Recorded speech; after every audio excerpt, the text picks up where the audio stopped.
एक लड़की की मौत होती है। मौत की कहानी को उसकी माँ नहीं समझ पाती है कि मेरी बेटी की मौत कैसे हुई और मेरी बेटी की मौत जहरीला पदार्थ खाने से हुई है। जहरीला पदार्थ मेरी बेटी ने क्यों खाया, इसके बारे में उसे ज़रा सा शक नहीं था।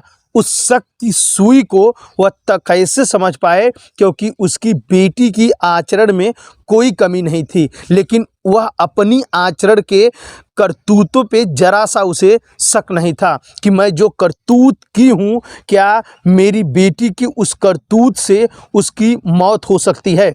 नमस्कार दोस्तों, एक ऐसी उलझी भरी कहानी को लेकर इस वक्त मैं हाजिर हूँ। खबर अगर अच्छी लगी तो आप हमारे गांव की आवाज़ चैनल को ज़रूर सब्सक्राइब करिएगा। दोस्तों, उत्तर प्रदेश के कानपुर ज़िले से एक ऐसी दिल दहला देने वाली घटना आई है जिसे सुन कर हर किसी की रूह कांप जा रही है। उत्तर प्रदेश के कानपुर ज़िले के काकादेव के विजयनगर का ये पूरा मामला है। काकादेव के विजयनगर के 16 दिन पहले एक किशोरी की मौत होती है।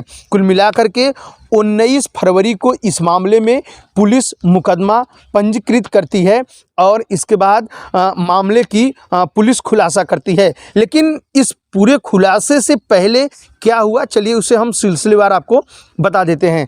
दरअसल काकादेव नगर की रहने वाली एक महिला जो कि किराए के लिए पे मकान देती थी, उस किराए के मकान में एक व्यक्ति रहता था, जहां उस किराएदार के मालकिन से उसका अवैध संबंध हो गया था। इस अवैध संबंध की जानकारी किराएदार की लड़की को जानकारी हो गई थी।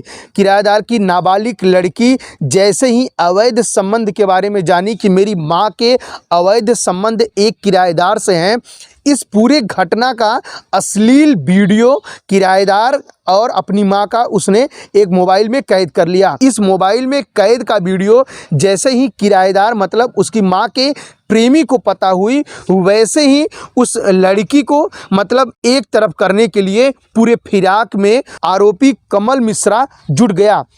किराएदार कमल मिश्रा जब तक उस नाबालिग लड़की को ठिकाने पहुंचाए, उसके लिए लाखों उपाय दिमाग लगाए।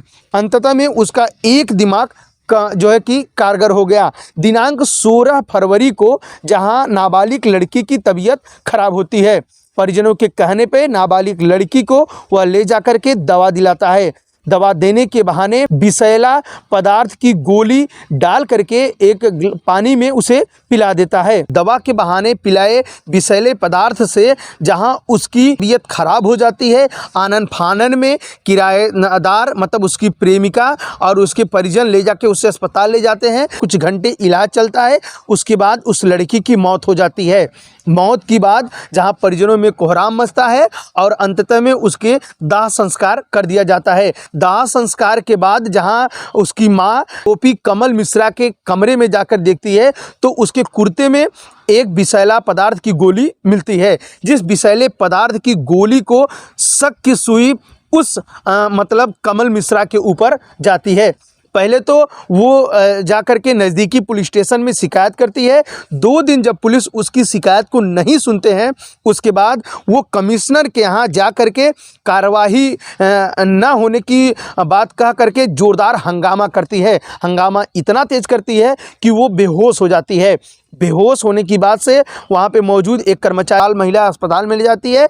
इसके बाद जो है कि कमिश्नर साहब इस पूरे मामले को संज्ञान में लेते हैं और जो है कि फटकार लगाते हैं। के बाद मुकदमा पंजीकृत करती है। मुकदमा पंजीकृत होने के बाद और पुलिस पूरे मामले में जुट जाती है और इसमें 6 लोगों के खिलाफ नामजद मुकदमा दर्ज होता है। पहले तो पुलिस जो है कि प्रथम दृष्टया ये जांच करती है कि इस महिला से किसका विवाद चल रहा था। तो पड़ोसियों से इस महिला का विवाद चल रहा था, जिसकी वजह से पहले पड़ोसियों के भी नाम दर्ज मुकदमे थे, जिसमें पुलिस उनसे पूछताछ की। लेकिन अंततः में पुलिस खंगालते खंगालते मुख्य आरोपी कमल मिश्रा के पास पहुँच जाती है और कमल मिश्रा को पुलिस गिरफ्तार करती है। गिरफ्तार होने के बाद कमल मिश्रा इस पूरी पूरी कहानी को बताता है कि उसकी माँ से उसके किस तरीके से अवैध संबंध थे, जिसके बाद उस लड़की को इस पूरे मामले की जानकारी हो गई। लड़की ने इस पूरे घटना का एक अश्लील वीडियो बना लिया, जिस अश्लील वीडियो से लगातार हम लोगों को शक था। हालांकि इस अश्लील वीडियो की बात को प्रेमिका मतलब लड़की की माँ को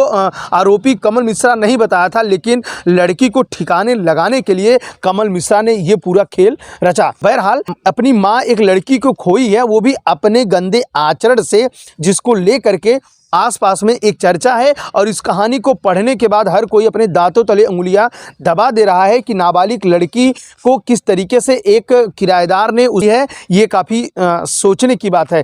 बहरहाल ये खबर जो हमने आपके लिए लेकर आई, जिस तरीके से एक किराएदार एक महिला के साथ अवैध संबंध बनाए और फिर इसके बाद उसी की पुत्री की किस तरीके से उसने हत्या की, कुल मिलाकर के इस खबर को देखकर आप क्या सोचते हैं, यह कहानी आपको कैसी लगी? अगर खबर अच्छी लगी हो तो चैनल को सब्सक्राइब करें व खबरों को ज़्यादा से ज़्यादा शेयर करें। इस प्रकार की खबरें अगर हम आप सभी के बीच लेकर आते हैं तो कैसी लगती है, इसकी भी जानकारी आप हमें कमेंट बॉक्स में दे सकते हैं।